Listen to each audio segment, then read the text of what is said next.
This is a review of the Cessna 414 by Flysimware for Microsoft Flight Simulator. I'm excited about this one. I've not flown a 414, but early in my career I flew a Cessna 404 and a 421, and this is about as close as it gets. The Cessna 414 with the RAM conversion like this one has two 345 horsepower engines, a service ceiling of 30,000 feet, a fuel capacity of 206 US gallons. The 414 can cruise at speeds as fast as 230 knots with a range just over 1,000 miles. Interior textures of the panel are top-notch. Instrument markings are accurate and easy to read. Nighttime textures are also very good. The night lighting can be adjusted, and we will look at that a little bit later. As we move toward the back of the airplane, you can see the textures in the cabin are also exceptional, with even pillows in the seats. Attention to detail has been very high. The tray tables can be opened, and they are animated, and they do open rather quickly. Watch.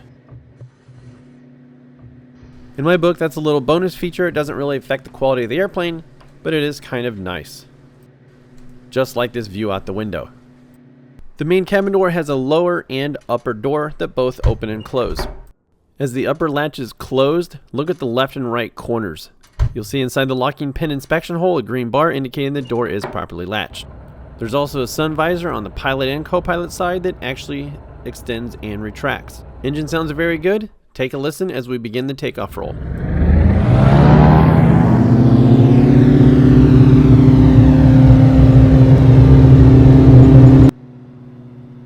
Now that the airplane's in the air, I decided to do a little bit of air work, starting with a steep turn at a 45-degree bank.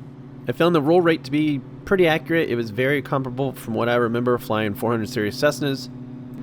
Pitch control was also very accurate. I did not find it to be oversensitive, which is a good thing. Fuel selectors allow the pilot to feed fuel to the engine from the respective side, or move to the yellow area to feed the engine from the opposite wing. The emergency crossfeed lever can also be pulled to stop crossfeeding in an emergency. Here's a small mistake, they're both labeled left. The 414 does have cowl flaps. If the levers are pulled, they're closed. You can see they're both closed right there. Pushing the lever forward, you can see the cowl flap open. Looking at the process again on the left, you can see the left flap open. Moving up from the cowl flaps, there's rudder trim and aileron trim. Above the trim, we have autopilot controls, pitch to control vertical speed, followed by a roll knob, and then the autopilot on and yaw damp on-off switch. Panel lights can also be controlled individually. With these 7 rheostats, there's also a day-night switch to activate panel lights. For this part, listen to the engines.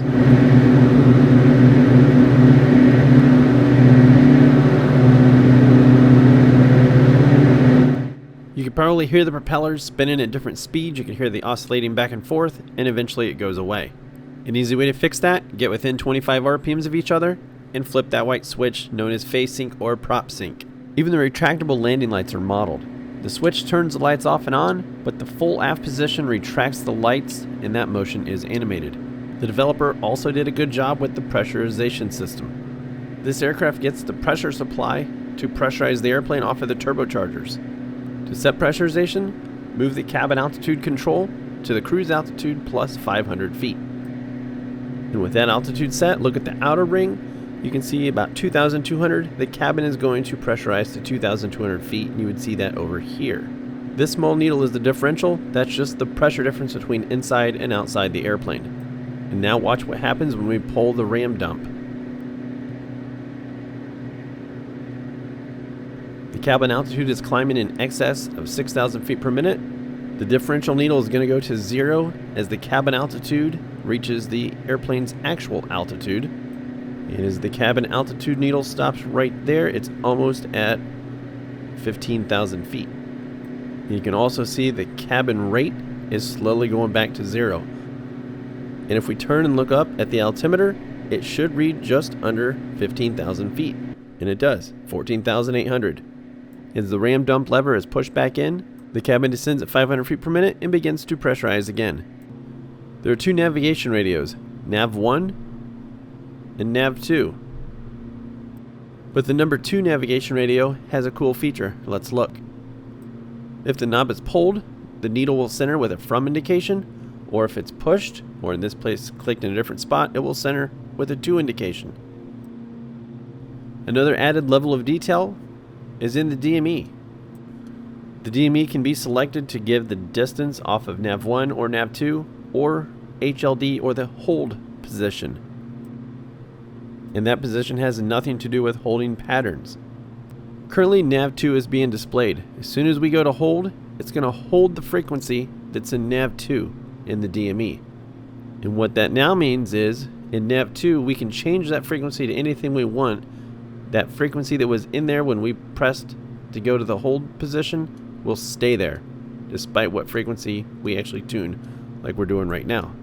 So I've just entered 114.50, and if you look at the DME over here on the left where we've selected the hold position, the distance is 27 nautical miles. The frequency that we entered isn't even to a VOR, but the 27 is still on there, and it will change as we get farther away or closer to that VOR. Once another position is selected, that DME frequency will no longer be held. And if you're wondering when that would ever be used, and here's a perfect example, let's look at this approach plate supplied by Navigraph.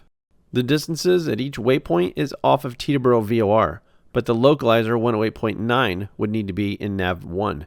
Simply tune 108.4, go to the hold position, and then change the frequency to 108.9. I also tested out the Autopilot, wondering how does it do with an ILS approach? Will it capture the localizer and glide slope? And yes, it does. It did both. The Autopilot captured the localizer, and it also captured the glide slope and followed it down to the runway. The approach and landing in the 414 were also effortless. And here you can watch it, and I won't say a word. I will talk again after exiting the runway, and you can enjoy the sights and sounds of the 414.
So pretty much everything about the 414 is spot on.